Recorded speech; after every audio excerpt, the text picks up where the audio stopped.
მოგესალმებით.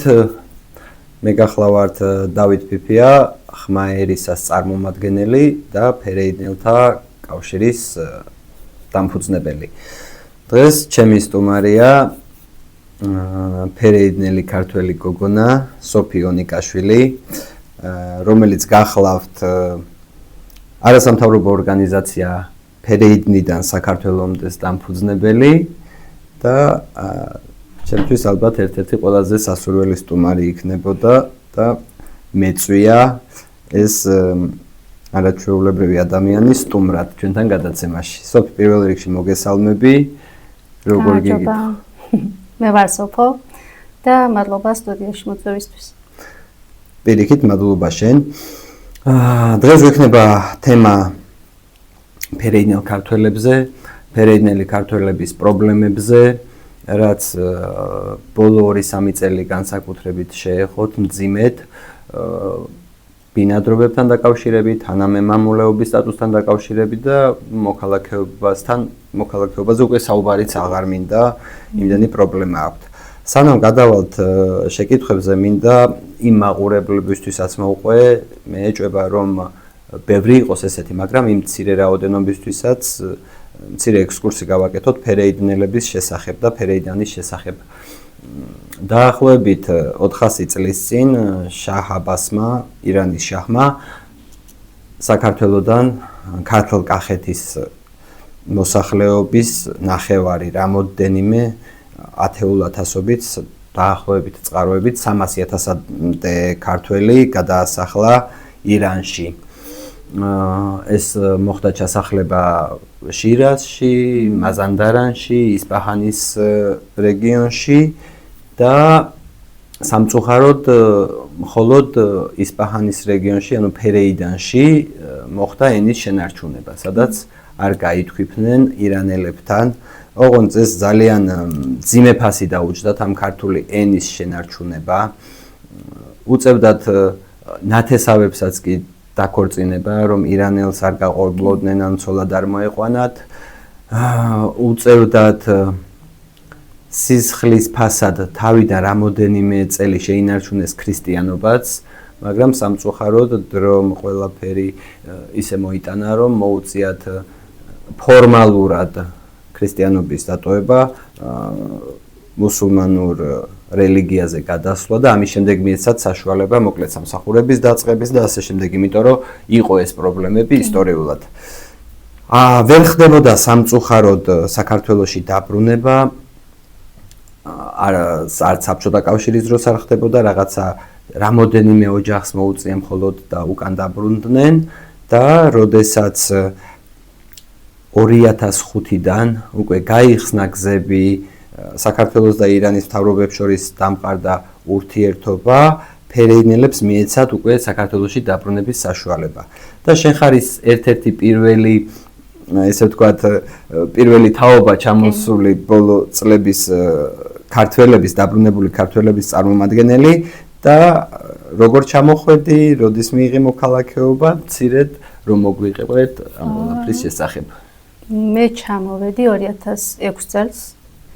და გავლენა ალბათ იქონია აი ზუსტად ეს ურთიერთობის გახსნა, მერე საქართველოდან ჩამოდიოდნენ სხვადასხვა სტუმრები ჩვენთან და მივედით იქამდე, რომ საბოლოოდ გავწყვეტე, რომ უნდა დავბრუნებულიყავი. სამშობლოში. კი, და 2006 წელს ჩამოვედი, ეგრევე შევიტანე განცხადება მოქალაქეობაზე, მაშინ ადვილად გაიცემოდა ფერეიდნელებზე, დადებითი პასუხი და შემორჩი დაბრუნებას არც მიფიქრია ასოდეს. 2006 წელს შეიტანე და რამდენ ხანში მიიღე მოქალაქეობა? პირდაპირ მოქალაქეობაზე? კი, პირდაპირ მოქალაქეობაზე. ბინადრობა რაღაცები არ გიწერდა, ხო? არა, იმიტომ რომ გვითხრეს, რომ მქონდა ამის შესაძლებლობა, რომ შეგვეტანა და პირდაპირ შევიტანე მოქალაქეობაზე განცხადება. მშვენიერი. ესე იგი 2006 წელს იყო გამარტივებული ფორმით, ფერეიდნელებიც ვიცი ბევრი ჩამოდიოდა და ძირითადად უპრობლემოდ იღებდა სხვათა შორის წლების განმავლობაში პრობლემა ამ მხრივ არ გქონია, შეიძლება ითქვას. კი ბატონო. მაინტერესებს როდიდან დაიწყო ძირითადად პრობლემები, როდესაც მოქალაქეობაზე, კი არა უკვე ბინადრობაზეც დაიწყეს უარის თქმა ფერეიდნელებზე. აი, როდის შეინიშნება ეს, როდის იყო საწყისი ეტაპი და განსაკუთრებით როდის მოხდა, იმიტომ რომ ვიცით, რომ აბსოლუტურად 100-დან 100-ვე ფერეიდნელს მოსდის დღეს უარი ბინადრობაზეც და მოქალაქეობაზეც. დიახ, სამწუხაროდ. ნახეთ, ასე თუ ისე უარყოფითი პასუხები თავიდანვეც იყო, რომელიც ნორმალურია, იმიტომ რომ არც ჩვენ არ ვართ იმის მომხრე, რომ ნებისმიერი ვინც ირანიდან შემოვა, განცხადებით მიმართოს და დადებითი პასუხი გაეცეს. მაგრამ პრობლემა იმაში არის, რომ შემიძლია ვთქვა დაახლოებით 2013-14-დან უფრო დაიწყო ეს მასიური უარყოფითი პასუხები და თანდათან მოიმატა. ნუ პერიოდულად იყო ხოლმე ოდნავ გაუმჯობესება ამ მხრივ, მერე ისევ გამკაცრება და აქვე ვიტყვი, რომ უბრალოდ ცუდი ის არის, რომ ახსნა განმარტება არსებობს, რის საფუძველზე ვთქვათ უარი გაეცემა ხოლმე ამ მოთხოვნაზე. შეგვიძლია ვთქვათ, რომ 2018-დან მოქალაქეობა არ გაცემულა ფერეიდნელზე და ბოლო 3 წლის განმავლობაში ბინადრობებზეც კი. აქვე დავამატებ თანამემამულის სტატუსს, რომელიც განსხვავდება იმით, რომ ეს მიეკუთვნება წარმოშობით ქართველ ადამიანზე, ვინც სხვადასხვა გზით დაადასტურებს, რომ წარმოშობით არის ქართველი. და ამ სტატუსის მქონე პირს აქვს უფლება ნებისმიერ დროს საქართველოს საზღვარი გადმოუკეთოს და შემოვიდეს და იმის საფუძველზე აქვს ასევე უფლება რომ მოითხოვოს ბინადრობა, დროებითი ბინადრობები გაეცემა თანამემამულის სტატუსის მქონე პირზე. ჯერ ერთწლიანი და შემდეგ განიხილება მომავალ წელს ისევ განცხადება შეგაქვს, არის ხოლმე რომ იყო ხოლმე ყოველ შემთხვევაში რომ 5 წლიანს გასცემდნენ ან 6 წლიანს საქმეს განიხილავდნენ და გაეცემოდა მუდმივი უფრო დაოჯახების საფუძველზე იყო ხოლმე ის მუდმივი ბინადრობები. სამწუხაროდ ამ ბოლო 3 წლის განმავლობაში შეგვიძლია ვთქვა 100%, ნუ მე ალბათ ვერ ვიტყვი 100 დასტურებით, იმიტომ რომ წუხაროდ ეს ინფორმაცია არ მოგვაწოდა იუსტიციის სახლმა. თქვენ მოითხოვეთ იუსტიციიდან ამ ინფორმაციას? დიახ, გამოითხოვა და პასუხი ვერ მივიღეთ.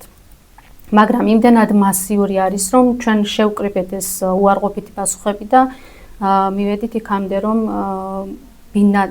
ეს დროებითი ბინადრობების უარყოფითი პასუხები გაეცემოდა ზუსტად იმ თანამემამულის სტატუსის მქონე პირებზე, სამწუხაროდ. თანამემამულეობის სტატუსი იღებდნენ და შემდეგ ბინადრობაზე უარს ეუბნებოდნენ. მაშინ, როდესაც ირანის მოქალაქეები სხვადასხვა გზით როცა იღებენ, მაგაზე უფრო მეტი დადებითი პასუხი იყო.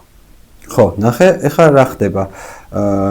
მე ახლა მქონდა ისეთი შემთხვევა, როდესაც ჩემს მეგობარს, ფერეიდნელ მეგობარს ჩამოვიდა საქართველოში, შეიტანა თანამემამულეობაზე მოთხოვნა. ეს არის იუსტიციის ეგრეთ წოდებული საბჭო, რომელიც განიხილავს და ადგენს. ესე იგი, საბჭომ განიხილა და დაადგინა, რომ იყო წარმოშობით ქართველი. თანამემამულეობაზე უთხრეს დასტური, რომელიც გადაიგზავნა იუსტიციაში. თავისივე საგამოძიებო კომისიამ გაუგზავნა იუსტიციას, რომ ეს პიროვნება არის ქართველი, დასტურდება მისი თანამემამულეობა. თავისივე კომისიას უარი უპასუხა მოკლედ იუსტიციამ და არ მისცა თანამემამულეობის სტატუსი.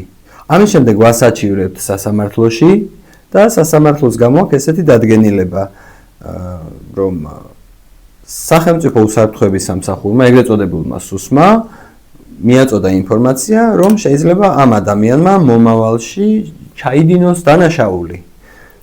და უბრალოდ მოსამართლეს როცა ვკითხეთ, რომ თანამემამულეობასთან რა შუაშია ეს ჩაიდენს ადამიანი დანაშაულს თუ არა, ჩაიდენს დააკავებთ, ხო? და სასამართლო გაასამართლებს. აი მასზე ქართველობაზე უარის თქმის მიზეზი ეს ვერ ახსნა მოსამართლე. უბრალოდ აი ჩვენ ვეყრდნობით სახელმწიფო უსაფრთხოების გავიგე რომ ეყრდნობი, მაგრამ აქ არ არის რომ მოქალაქეობას ხო არ ანიჭებ. ანუ იზახი რომ ეს ადამიანი შეიძლება იყოს მომავალში დამნაშავე, ეხლა არ ვაკავებთ, არაფერი არ დაუშავებია, კარგი კაცია, ქართულიც იცის ყველაფერი, მაგრამ აი შეიძლება ჩაიგნოს და ამიტომ ქართველიც არ არის. ეს რაღაც ეს ალოგიკური მე არ მესმის ესეთი უკვე გადასულია ზღვარს. ადრე მიზეზი მაინც იყო, ხო? აი თანამემამულეობის გარეშე თუ შეიტანდი, რომ იქ ხელფასი ხუთმაგიოდენობა უნდა ქონოდა უფრო სწორად მინიმალური იმის ზღვარზე 5-ჯერ მეტი უნდა ქონოდა, ასევე დასაქმებული კომპანიიდან ბრუნვა უნდა წარმოგედგინა, ასე შემდეგ. მესმის რომ აქ რაღაც ხარვეზი დაგიდგინდეს და ამის საფუძველი უარი გახდეს ამ საბუთების, მაგრამ ეს რომ შენ ქართველი არ ახარ, იმიტომ რომ შეიძლება რაღაც ჩაიდინო, ეს ნუ უკვე გასაოცარია. სოფიე მაინტერესებს თქვენ აქციებს მართავდით, მე ვიცი, იუსტიციის სამინისტროსთან, ითხოვდით შეხვედრებს და თუ მოხდა შეხვედრა მათთან წარმომადგენელთან, ან რა პასუხი გითხრეს, ან რა რეაგირება ქონდა ამ თქვენს ლეგიტიმურ მოთხოვნას? დიახ, იმიტომ რომ როგორც თქვით, მასიური უარყოფითი პასუხი იყო და მოვითხოვეთ სხვადასხვა დაწესებულებასთან შეხვედრები. ეს შეხვედრები არ გაიმართა, სანამ არ ჩაერია, ასე ვთქვათ, სხვადასხვა პირი და ანუ ეს სამთავრობო დონეზე მოხდა. სახელის დასახელების არ გთხოვთ, მაგრამ ვიტყვით ეს არის როგორც იქნა, მოვახერხეთ ჩვენ ეს შეხვედრა იუსტიციის წარმომადგენლებთან, მან მოვითხოვეთ ჩვენც გქონდა ჩვენი საბუთები და ასეთი პასუხი იყო, რომ ზოგადად, ანუ სია იყო მოწოდებული, რომ ირანის მოქალაქეზე გაეცემოდა დადებითი პასუხები. არაფერი იდნელებზე უბრალოდ. ჩვენ იქ ზუსტად ეს მოვითხოვეთ, რომ ჩვენ როგორც ქართველი ხალხი ისე ვითხოვთ და არა როგორც ირანი. შემდეგ იყო ზუსტად ეს პასუხი, რომ ჩვენ ვერ ვარკვევთ ვინ არის ფერედნელი და ვინ არ არის. ეს იყო ერთ-ერთი პასუხი.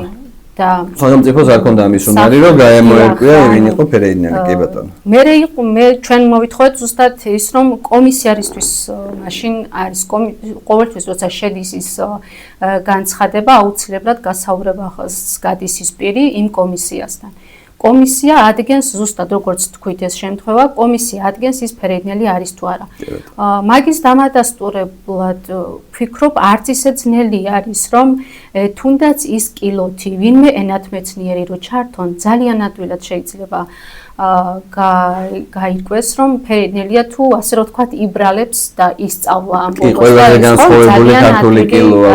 კი, ვინც ჩვენთან კონტაქტობთ, მე მგონი ადვილად ხვდებით. კი, ნამდვილად. ან თუნდაც ვთქვათ, როგორც წლების წინ არსებობდა, უკვე ვთქვათ დადგენილ და დასტურებულ ფერედნელებს უკავშირდებოდნენ და ითხოვდნენ, რომ დავადასტუროთ ეს შემოსული განცხადება, ნამდვილად ფერედნელი იყო თუ არა, იმიტომ რომ ვინც არცით გაგიხსნით, რომ ფერედანი არც ისე დიდი რაიონია და თაობები ერთმანეთს იცნობენ და არ გამოგვეპარება, რომ ეს საერთოდ არის ფერედნელი, არ არის მაგის გარკვევა არც ისე ძნელია ჩვენთვის.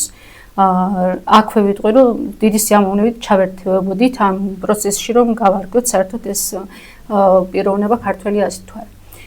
შემდეგ ხო, აი ამის საფუძველზე მოვითხოვეთ, რომ ფერედნელი წესით უნდა სხვა პოლიტიკით გასულიყო ამ ვთქვათ დაკითხვას და ნუ ამასაც რომ დავანებოთ თავი, უკვე გაცემულ თანამემამულ სტატუსის მქონე პირებზეც კი უკვე არსებობდა პრობლემა, რომელიც უკვე დადგინდა, რომ არის ფერედნელი, ქართველია, მას მიენიჭა ეს სტატუსი, აქვს თავისი პასპორტი, მაგრამ იგივე პიროვნებას ექნება აქ პრობლემა. შემოსვლა გასაგებია, რომ საზღვრიდან შემოდის, მაგრამ მას აქ დარჩენა უნდა და ამ დარჩენისთვის საჭიროა ლეგალურად ქონდეს ის საბუთი. საბუთს შეიძლება დროებით გასცემს, მაგრამ ამ 2 წლებში უკვე გაცემულ საბუთებს ხელახლა რო შეგავს განცხადება უარს გეუბნება და წარმოიდგინეთ, თქვათ 6, 7, 8 წელი ცხოვრობა, მთელი ოჯახი აქ ხართ, ბავშვები დააყავს ქართულ სკოლაში, ნუ იზრდები აქ ქვეყანაში და უცებ მერე შემოდის ეს უარყოფითი პასუხები. მე ვეღარ აგრძელებ უკვე აქ ლეგალურად ყოფნას, როცა აეწყო 5 წლის მანძილზე. არაფის არ უნდა არალეგალურად ყოფნა და რაღაც ისედაც გვაბრალებენ როგორც ვიდა შეიძლება რამე დააშავოს და ჩვენ მსგავსი ასე მგონია მსგავსი რამ არ ქონია ესე დანაშაულის იმის. იმიტომ რომ მინდა ვთქვა, ბოდიში შეგაწყვეტინებ ისეთი რაღაცა თქვი, რომ ამ 400 წლის მანძილზე ფერეიდანი არის ერთადერთი ადგილი, სადაც ქართველებს შორის ერთი მკვლელობაც კი არ მომხდარა და ამიდასტურებს ეს ისტორიული ფაქტია. იქ იზრდებიან ისე თაობები, რომ 19-ვე თაობის წინაპრების სახელები იციან. კი. ბებიას რა ერქვა, იქიდან ყველაფერი იციან და ერთადერთი ალბათ უნიკალური შემთხვევა, როდესაც 400 წლის მანძილზე ფერეიდანში ქართველი განზრახ არ მოუკლავს. ეს საოცარია და მაგიტო ვთქვი, რომ იუნესკოშიც არის შეტანილი, როგორც წელი არ მახსოვს ზუსტად არ დავასახელებ, შევიდა როგორც ირანის ერთადერთი რაიონი, სადაც ამდენი წლის განმავლობაში მკვლელობა არ დაფიქსირებულა, არც ქურდობა და ყველაზე უსაფრთხო ქალაქი დასახელდა ირანში. იუნესკოს. დიახ. საოცარია. ვფიქრობ ეს მე თავს ვერ დავდებ და ვერ ვიტყვი რომ არავინ არ იქნება ჩვენს შორის ვინც ოდესღაც რამეს დააშავებს, მაგრამ თუ დააშავებს დაისჯება ეს ხომ ძალიან ჩვეულებრივი ამბავია და ეს იმიტომ არ გასცე ადამიანზე თანამემამულის სტატუსი და არ აღიარო როგორც ქართველად, იმიტომ რომ შეიძლება რამე დააშავოს, ეს მგონი ჩვენამდე არც მოვა და ვერ დავეთანხმები, იმიტომ რომ ისე იგივეა ვინმე ქართველმა დააშავოს და შენ ქართველად აღარ აღიარო და ქართველი აღარ ახარ, ვეღარ ეტყვი, ხო? ეგ არის ზუსტად ლოგიკასაც თანამემამულის სტატუსი, მართლა სტატუსი, ანუ მას ანიჭებ და აღიარებ როგორც ქართველად. ის შეიძლება საქართველოში არც იცხოვროს, როგორც სხვა დანარჩენი ქართველები საზღვარგარეთ ცხოვრობენ. ხო, არაფერ დანაშაულს მოდი სტატუსიც რა უხსნათ, ეს თანამემამულეობის სტატუსი, მეგობრებო, არანაირი პრივილეგია არ არის გარდა შენი წარმომავლობის დადგენისა. ამ სტატუსით მაინც მხოლოდ 45 დღეს შეუძლიათ ფერეიდნელებს საქართველოში გაჩერება, როგორც ირანის მოქალაქეს, უბრალოდ სტატუსით მე ითხოვ ბინადრობის ან მოქალაქეობის ნებართვას. სტატუსი არ აძლევს არც დასაქმების, არც ლეგალურად ყოფნის, გარდა 45 დღისა, რომელსაც არც სჭირდება თანამემამულეობის სტატუსი, ისედაც შეუძლია გაჩერდნენ. ეხლა სოფი გავაგრძელოთ, მოკლედ იუსტიციაში შეხვდნენ, გითხრეს ამაზე და ვის დაბრალდა საბოლოოდ, რას ამბობდნენ, უარის მიზეზები რა არის? საბოლოოდ მივედით იქამდე, რომ ჩვენ რომც დავთანხმდეთ ამ მოთხოვნასო, ჩვენთან შემოდის ასევე სუსის გადაწყვეტილება, რომელიც უარყოფითის შემთხვევაში ჩვენ არ გვაქვს უფლება, რომ დადებითი პასუხი გავცეთო. მიუხედავად ისა, რომ ზუსტად ამიხსნა, რომ განცხადება როცა შემოდის, სამი სხვადასხვა კომისია განიხილავს თანამემამულის სტატუსზე, რომელი კომისიაც მუშაობს, თვითონ იუსტიციის სახლი და სუსი არის მესამე. დიახ, და როგორც თქვით, ეს შემთხვევა ძალიან ბევრია, როდესაც კომისია ადგენს, რომ ქართველია, მაგრამ სუსის საფუძველზე უარყოფითს ამბობენ.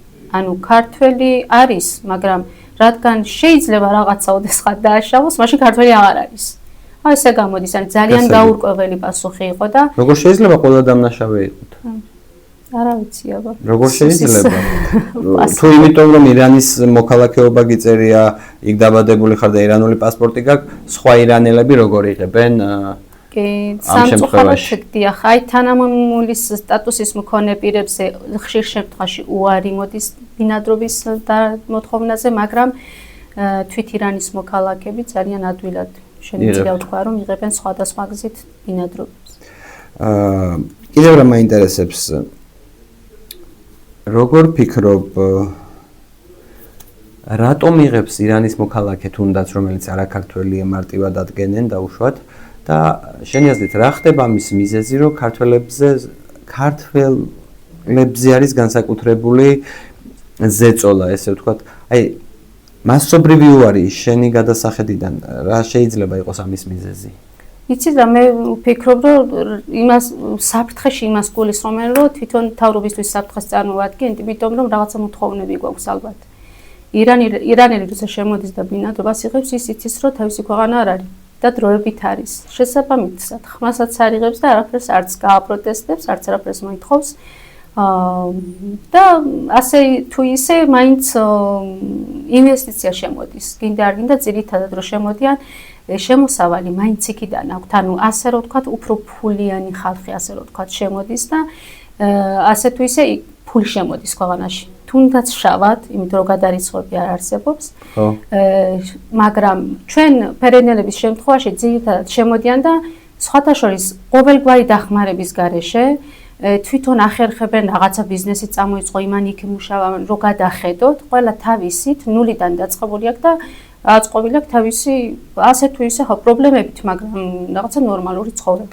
მაგრამ რადგან ქართველი ვარ, ალბათ ვითხოვ და ეს არ აწყობს ასე მგონია თავად. მე შეიძლება სხვა მოთხოვნები გაგიჩნდეთ რაღაც კანონის დაცვა მოთხოვოთ. ალბათ საფრთხეში ამას გულისხმობთ. ჩვენ არასოდეს არ მოგვითხოვია იმაზე მეტი რაც გვეკუთვნის და კანონით გვეკუთვნის და მგონია რომ არანორმალური არასოდეს არ მოგვითხოვია და არც ჩაგვიდენი არანორმალური არაფერი და მგონია რომ ჩვენ მარტო სიკეთე გვინდა ჩვენი ქვეყნისთვის. დარწმუნებული ვარ აბსოლუტურად, იმიტომ რომ მეც 22 წლიანი ურთიერთობა მაქვს ფერეიდნელებთან, ფერეიდანშიც არ ვიცი ვერ დავთვლი იმდენ ჯერ ვარ ნამყოფი, მათ პრობლემებს ვეცნობი და მინდა ხმა მივაწვდი, ნუ ამ ხალხს ბოლოს მიმართვასაც გავაკეთებ. ეხლა კიდე მაინტერესებს არის ესეთი აზრი მუსირებს, რომ შიგნით ხდება კორუფცია, ფულის ანაცვლოდ შეუძლიათ მარტივად თუნდაც ირანელმა ბევრი წვალების გარეშე 3-4-5,000 დოლარად ბინადრობის უფლება შეიძინოს. ამის შესახებ თუ რამე ხსმენია, ან რა წარმოდგენა გაქვს ამ აზრზე? მსმენია კი არა, შემთხვევაც მქონია, ანუ ძალიან ადვილად მინდა ვკითხრათ, სამწუხაროდ. ძალიან ადვილად შეიძლება ამ გზით ნებისმიერი საბუთის მოგვარება, თუნდაც მოქალაქეობა, რომ მაგაზე საუბარიც უკვე აღარ გვაქვს ხოლმე, მაგრამ არსებობს ესეთი სისტემა არის თითქოს ჩამოყალიბებული უკვე ძალიან კარგად. განცხადება შედის თუ არა იუსტიციის სახლში, ურეკავენ იმ პირს, იმიტომ რომ განცხადებაში მითითებული გაქვს ნომერი, ხო? ურეკავს გაურკვეველი პიროვნება და სთავაზობს სხვადასხვა თანხას, რომ ამ თანხის საფუძველზე 100% დადებით პასუხს მიიღებ. არის ხო? ეს განცხადება შეიტანეს იუსტიციის სამინისტროში, იქ მითითებული მონაცემებით ნახა რომ ფერეიდნელი ქართველია დაუშვათ და სთავაზობს თანხას. თუნდაც ირანელზე, არის ხოლმე ირანელზე ცირელი, ირიკება კი.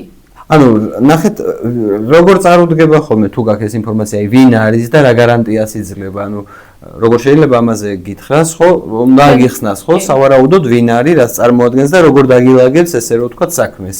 მარტო სახელს იძახის, თავის სახელი, თანამდებობას ან რაღაც უკავშირებს. თანამდებობა არაფერი, უბრალოდ ის ძალიან კარგად აგვიხსნა, რომ მე ვარ ძალიან მაღლა დაკავშირებული. და ამიტომ გაძლევ ამის გარანტიას, რომ ეს უარყოფითი ვერ იქნება. და ყოფილა შემთხვევა, რომ მართლაც გადაუხდიათ და შეუულებრივ დადებითი პასუხიც აუღიათ. და ყოფილა შემთხვევა, რომ უარი უთქვია და უარყოფითი პასუხიც მიუღია. შემდეგ ამის იქითაც კი წავართ და ხათ აიღო ეს ერთწლიანი, პირადად ვისთანაც კონტაქტი მქონია და ვიცი და დასტურებით, 1 წელი აიღო. ანუ ჯერ ჩააბარა უარყოფითი მიიღო. ხელახლა რომ სადა მერე დაურეკეს. რომ აი ამდენი გადაიხადე 4500 შესთავაზეს, ამან ის 4500 გადაიხადა, იმიტომ რომ ბიზნესი ჰქონდა დაწყებული ირანელი და არ უნდა რომ ეს ხელიდან გაეშვა. გადაიხადა ეს 4500 თვითონ და მეუღლეზე, ჯამში ანუ 9000 დოლარი, მიიღო ეს ერთწლიანი. ერთწლიანის თავზე ჯერ არ დამთავრებულიყო დავით ეს ერთწლიანი რომ დაურეკეს. თვითონ იცის უკვე დრო როდის გაზდის აკონტროლებს და ახალი შეთავაზება. კიდე შემოგაქვთ. ამან უთხრა რომ ისე შევიტანო. მაინც ცდიო და უარყოფითს მიიღებო და მართლა გაბედა და შეიტანა და უარყოფითი მიიღო. ნახე დავით, ცუდი რა არის, უარყოფითს როცა იღებ მე 18 მოხრით იღებ. ყველა იგივეა. ერთი და ყველა 18 ქვეყნისთვის საშიში ხო? ხო. 18 მუხლი იმას ნიშნავს, რომ შენ ქვეყნისთვის რაღაცა საშიშროებას წარმოადგენ. და ფული თუ გადაიხადა, აღარ იყო საშიშროება. ანუ 18 მუხლი იყიდება. ისევ დაურეკა იმას, ისევ გადაიხადა, ოღონდ ამჯერად ფასდაგლება გაუკეთა, რადგან მეორე წელი იყო, რადგან კი 3500-ში უკვე გაუკეთა ის. $1000 შეღავათი. დიახ, ასეთი შემთხვევები მრავლდება. ცუდი ეს არის, ანუ არავინ ყურადღებას არ აქცევს და ნომრით რეკავენ, ოფისი უკვე იცის მინსად მიდის, უკვე ნახე, ბევრმა იცის უკვე ეს ინფორმაცია. ანუ დავიჯერო რომ სუსამდე არ მივიდა ამ მსგავსი ინფორმაცია. მე ჭიმახო თვითონ სუსის წარმომადგენლები უკვე 1 და 2-იც არ არის. ბევრმა ჩაერთო ასეთ ბიზნესში, ასე რომ ვთქვათ, იღებს ფულს, უკეთებს ბინადრობას. მოქალაქეობაც კი იყიდება. ან მოქალაქეობა ჩვეულებრივ. რა ფასებშია მოქალაქეობა, რო ვიცოდეთ საქართველოს ორი კონკრეტული შემთხვევა, რაც მე ვიცი რომ აიღო 15000 და 18000. ჯერ რატო უნდა იყიდებოდეს საერთოდ ქვეყნის მოქალაქეობა ასე და მე კიდე აი არ ვიცი. აქედან ჩემო მეგობრებო საფუძვლიანი ეჭვი ჩნდება თუ რატომ ეხსნება თუ ვიზო მიმოსვლა ისეთი ქვეყნების წარმომადგენლების როგორც არის პაკისტანი, ავღანეთი, არ ვიცი ხა ბოლოს იმდენს მიანიჭეს, არავის პირადული შეურაცხყოფა არც ერთ ქვეყანას, უბრალოდ ეს არის ბიზნესის უდიდესი წყარო. სადაც მოქალაქეობა იყიდება, სადაც ბინადრობები იყიდება, გავიგეთ ფასებიც და ეს არის კატასტროფა. ეს ძალიან გამარტივებულია, ჩვენთან ყველაფრის ყიდვა შეიძლება, მაგრამ სამწუხაროდ ფერეინელ ქართველებს მე არ ვიცი ჯერ ფული როგორ უნდა მოსთხოვა, რაღაცა ოდნავ არ გააჩნიან ისტორია, ან სისხლი, ან ნათესავი არ ყავდა, წინაპარი არ ყავდა, არ ვიცი. სამწუხარო რეალობა გვიდგას. მე მინდა რომ შენ კითხო სოფო ესეთი რაღაცა მე ვიცი რომ ადრე ეხმარებოდა თითქოს რეკომენდაციასაც უწევდა და ძალიან ჭრიდა ესე ვთქვათ საპატრიარქოს დახმარება. იყო რამოდენიმე მამაო, ვინც იყო ჩართული და პირდაპირ მიუწვდებოდათ ხელი იმ პირებთან, ვისაც ამის გადაწყვეტა შეეძლო. თუ შეგიძლია გითხრა რა ხდება დღეს, თუ მიმართავენ აქ ჩამოსული ქართველები და რას ეხმარება, ან რას ვერ ეხმარება? დიახ, დავით, მოკლედ ჩვენ ჩამოსვლის დღიდანვე სხვათა შორის პატრიარქის ძალიან დიდ მხარდაჭერას გრძნობდით. ყოველთვის ჩართული იყო პირადად რამდენადაც შეეძლო ჩვენს პრობლემების მოგვარებაში. ნებისმიერ დროს ჰქონდა ამის შესაძლებლობა, რომ მიგვემართა თვით პატრიარქისთვისაც კი და ძალიან ბევრ პრობლემას სხვათა შორის მოგვარდა ამ გზით. ნუ მაშინ მოქალაქეობის პრობლემები არ არსებობდა, მაგრამ იყო მაგალითად დახმარებები ჩვენ ვთქვათ პირადად ვთქვათ მე უნივერსიტეტში როგორ ჩავირიცხო, საბუთების მოგვარებაში, 1000 რაღაცაში და შემდეგ რო უკვე შემოვიდა ეს თანამემამულის სტატუსი და ბინადრობებზე უკვე გამახვილდა ყურადღება, მერე უკვე თვით პატრიარქის დავალებით გაეცემოდა ხოლმე რეკომენდაცია, რომ ვთქვათ თან ახასიათებდნენ ამ პირს, თან რომ დასტური რომ ფერეინანიდან იყო და ასე შემდეგ და ძალიან გვეხმარებოდა ეს ამა თუ იმ პრობლემის მოგვარებაში. დღესდღეობით მამა ილია არის ამ საქმეში ჩართული, ყველანაირად ცდილობს ხოლმე სამწუხაროდ ამ ბოლო დროს არც მათ რეკომენდაციებს არ ითვალისწინებენ. ეს მამა ილია ვინ არის რო შეგვახსენოთ? ილია კავსაძე. სვეტიცხოველში მოღვაწეობს და ძალიან ვიცი რომ ყველანაირად ცდილობს ხოლმე რომ ხარში გავიგეს. სამწუხაროდ აი თქვათ ჩვენ ხომ მოვითხოვეთ ბევრ სხვადასხვა ადგილას მოთხოვნა შეხვედრებზე. მამა ილიასაც კი აღარ დათანხმდნენ არც ერთ შეხვედრაზე სამწუხაროდ. იცოდა რა საკითხზეც მიდიოდა სავარაუდოდ. იმიტომ რომ უკვე იციან მამა ილია ჩვენ საკითხებზე ყველგან მიდის და ყოველთვის. ბიზნესის ჩაწოლა არ აწყობს და იმიტომ. რაც ეგრე. გასაგებია. მე ვფიქრობ ესეთ რაღაცას ხო უნდა მივიდეთ სადღაც გამოსავალ გამოსავლამდე რომ ვიპოვოთ რაღაცა გამოსავალი უნდა ვიპოვოთ. მე პირდაპირ ვთავაზობ შენთან ერთად როგორც ჩემი ორგანიზაცია მიმართავ ანრი ოხანაშვილს სუსის წარმომადგენლებს რომ ჩამოვაყალიბოთ კომისია, რადგანაც თქვენ განიხილავთ და არის პასუხები რომ როგორ დავადგინოთ არის თუ არა ფერეიდნელი ჩვენ ვერ ვარკვევთ, ჩვენ სოფოს დახმარებით რომელიც ძირძველი ფერეიდნელი ასე ვთქვათ და უკვე საქართველოში დიდი ხანია ცხოვრობს, კილოკავზე, გვარებზე, სად ცხოვრობს, არის რაღაცა პუნქტები რომელიც არავინ არ იცის ფერეიდნელის გარდა. ჩვენ შეგვიძლია ამ კომისიას დავეხმაროთ, კომისიის წევრები ვიყოთ, რომ ამ ხალხს ჩვენ უთხრათ, რომ კი ეს არის ფერეიდნელი და შეგიძლიათ გასცეთ. ამაზე მეტი დახმარება რა გინდათ, ამასაც ვეღარ იტყვით. მოგმართავთ, რომ ჩვენ შეგვიძლია დაგეხმაროთ და დაგიდასტუროთ ვინ არის ფერეიდნელი და ვინ არა. ასევე ვთხოვ ანრი ოხანაშვილს გაგვიკეთოს უახლოეს ხანებში შეხვედრა, შეგხვდებით, დაგვიქმეთ 15 წუთი, გაგესაუბრებით, კიდევ ერთხელ გეტყვით ჩვენს მოთხოვნებს და შეძლებს დაგვარად, იმიტომ რომ შეგიძლიათ თქვენზეა დამოკიდებული ყველა უარი მოსდის თქვენგან. ან გითხარით კონკრეტულად რატომ არ აძლევთ ამ ხალხს ბინადრობებს, მოქალაქეობას, ან გითხარით რა გზა ვიპოვოთ. ასევე თუ საჭირო გახდა კი არა და დავიწყებთ ხელმოწერების შეგროვებას, შევაგროვებთ ერთადერთი შეკითხვით ეკუთვნით თუ არა ფერეიდნელებს მოქალაქეობა, მივცეთ თუ არა მოქალაქეობა. არის აქ რამოდენიმე ადამიანი ზოგჯერ ისეთ პრეტენზიას ამოაყენებს ხოლმე რომ არ ვიცი ამაზეც მინდა რომ პასუხი გავცეთ, მიიღონ ქრისტიანობა და მერე მივცემთ მოქალაქეობას. მეგობრებო, პირველ რიგში ქართველობა არ განისაზღვრება მხოლოდ რელიგიით, იმიტომ რომ აჭარაშიც, აქ მარნეულში ჩვენს თანამემამულეებს სხვა რელიგიის სჯერათ, სწამთ და ეს არ უნდა ქმნიდეს პრობლემას, მაგრამ ყველაზე დიდი უცნაურობა რა არის, ისეთ აი 400 წელი ირანში ცხოვრობს და გინდათ რომ ჩამოვიდეს ქრისტიანობა მიიღოს თან, მე აქ უარი უთხრათ საბუთებზე წავიდნენ და ირანში ამისთვის არის სიკვდილით დასჯა რომ იცოდეთ.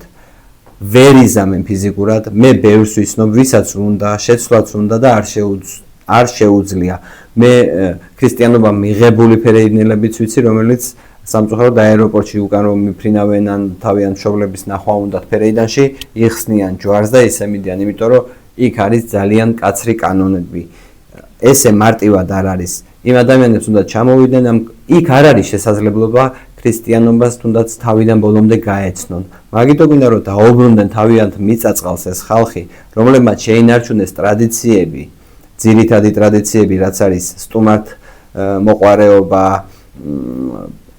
ქართული ენა რაც მთავარია. ფერეიდანში ვერ ნახავთ თქვენ ადგილს, მაღაზიას, სახლს, მანქანას, რომელზეც ქართული წარწერები არ არის და არ ვიცი თქვენ ისეთი მოთხოვნები არის ხოლმე საოცარი და ჩვენ ელემენტარულის გაკეთება არ გვინდა რომ ამ ხალხს ბინადრობა მაინც მივცემთ და ძალიან გთხოვთ თუ რამე გამოსავალი არის ერთად გავაკეთოთ უხელფასოდ ყველაფრის გარეშე კიდევ ერთხელ მიმართავ სუსის წარმომადგენლებს და გეხმარებით კომისიასაც შევქმნით მეორე კომისია ვიქნებით შიგნითაც მოგაწოდებთ ინფორმაციებს ვინ არის ირანელი და ვინ ფერეიდნელი და ეს აუცილებლად მოსაგვარებელია, იმიტომ რომ ეს არის უნიკალური ხალხი, რომლის დაკარგვაც არ შეიძლება.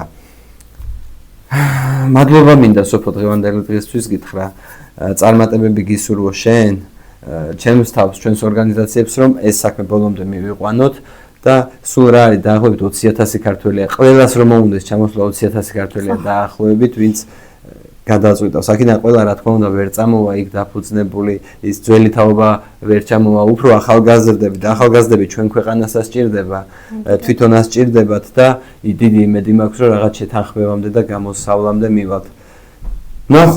ნახოთ რა იქნება, რა რეაგირება მოყვება ამ ყველაფერს. მადლობა დაგემშვიდობები. თუ რამე სხვა გინდა შეგიძლია მადლობა დავით შენ სტუდიაში მოწვევისთვის და ყველაფერი თქვი ჩვენც იგივე თხოვნა გვექნება რომ განიხილონ საქმე ისე როგორც საჭიროა ჩვენც ყველანაირად გვერდში ვუდგივართ სახელმწიფოს და იმედი მაქვს, რომ ეს ჩვენი ძალისხმევა შედეგს გამოიღებს. იმედი. ძალიან დიდი მადლობა. ახლა კარგად.